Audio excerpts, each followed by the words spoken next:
Bon, Flavien, on tourne? Quoi? Mais attends, ça fait 1 heure que je suis là. Je l'ai tourné la vidéo sur Tokyo Revengers. Ah, pas du tout, non, ça fait 12 minutes que tu marottes là. Quoi?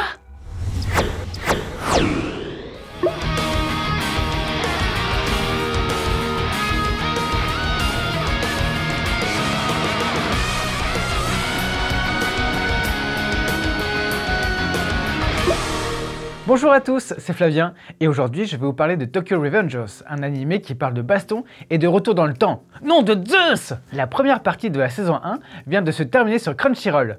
L'occasion pour moi de revenir sur cette merveilleuse série que j'apprécie tout particulièrement. Tokyo Revengers est à la base un manga de Ken Wakui, publié chez Glénat, dont la publication continue encore avec 13 tomes en France et 22 au Japon. C'est donc loin d'être fini en manga et donc en animé. La première partie de l'animé, diffusée sur Crunchyroll, comporte 12 épisodes. Elle est en VOST/FR et VF, et reprend les 4 premiers tomes de la série. Elle est juste excellente. Pour ceux qui n'ont pas lu le manga, ni regardé cet excellent animé, voici le pitch. Takemichi Anagaki, jeune loser, est employé dans une vidéothèque. Il apprend la mort de son amour de jeunesse Hinata Tachibana, tué par un camion dans un règlement de compte entre les membres du Tokyo Manjikai, l'un des plus gros gangs de Tokyo. Toujours tourmenté par la mort de cette jeune femme, Takemichi remet en perspective sa vie, tandis qu'il attend le métro. En sautant une grosse poussette dans le dos, il se retrouve dans les voies du métro, alors que celui-ci arrive à toute vitesse. Sa dernière pensée est pour Hinata. Fin de l'histoire. Enfin presque, il se retrouve projeté 12 ans en arrière lorsqu'il était au collège et qu'il se prenait pour une racaille et qu'il appartenait lui aussi au Tokyo Manjikai. Ne comprenant pas trop ce qui lui arrive,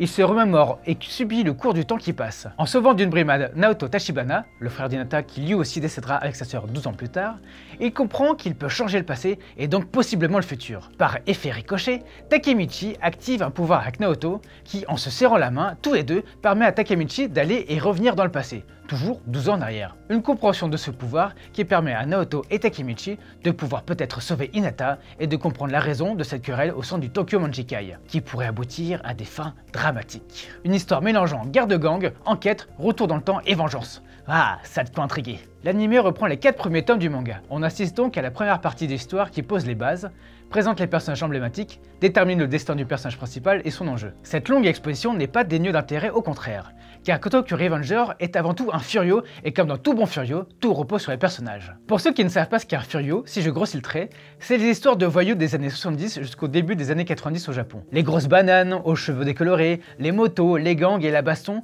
pour aller vraiment dans l'art du sujet. En personnage furio, on aurait Onizuka de GTO, ou bien Sakuragi de Slam Dunk, ou Yusuke de Yu Yu Hakusho. Et en histoire emblématique de connus, on a dans le genre, on a Rakai Blues, Young GTO ou encore Bakuen Naruto. Dans cette petite histoire, on va chercher la sensibilité de ces jeunes qui veulent changer leur monde pour en établir un nouveau, tout en se bagarrant et en adhérant à des principes moraux qui leur sont propres. Ici, dans Tokyo Revengers, on retrouve tout ce qui touche au furio. Les bagarres, les conspirations, les moments de doute, les moments de victoire et d'emphase, mais surtout des personnages hauts en couleur, comme le leader charismatique Mickey ou encore le bras droit sensible et brut Draken. Même si pour certains le héros n'est que pleurnichard, il montre au contraire ses faiblesses pour rendre son entourage plus humain. Et ça, c'est totalement furio. Car parfois, il n'y a pas besoin de frapper et de se prendre des coups pour être un homme. Être sensible et laisser vivre ses émotions sans avoir peur, c'est ça aussi d'être un homme. Avec une histoire qui se concentre sur la perte d'un être cher, l'anime touche profondément le cœur des gens. Le côté fantastique dynamise encore plus le récit via les effets papillons des changements temporels et accentue la dramaturgie. Le final du 12e épisode, que j'avais déjà lu en manga, m'émeut à chaque fois. J'en dis pas plus, mais j'ai hâte de lire vos commentaires sur le sujet. C'est totalement beau et furieux. Pourquoi? Parce que la série est réalisée par Koichi Hatsumi avec les scripts de Yasuyuki Muto qui reprend à merveille l'ambiance du manga tout en le sublimant. L'animation est fluide, sans temps mort, surtout dans les phases de combat qui sont particulièrement bien animées. L'utilisation de la 3D est parfaitement maîtrisée, quand on voit les plans des motos par exemple. Et le montage est agencé de manière intelligente, tant sur le temps donné au moment d'émotion que dans les combats. Rien n'est fait à la va-vite.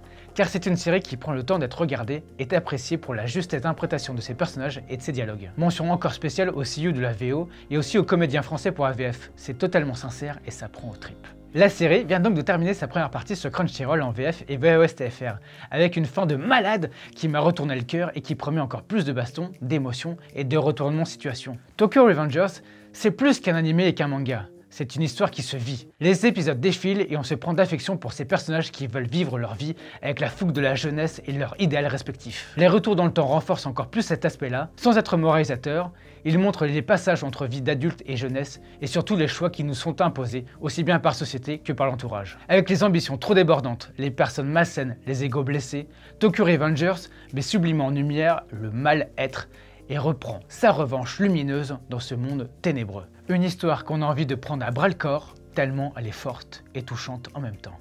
Merci encore d'avoir regardé cette vidéo. Pour en savoir plus, allez sur écranlarge.com. N'hésitez pas à vous abonner sur YouTube, mettre des commentaires, ça me fera plaisir, et à bientôt.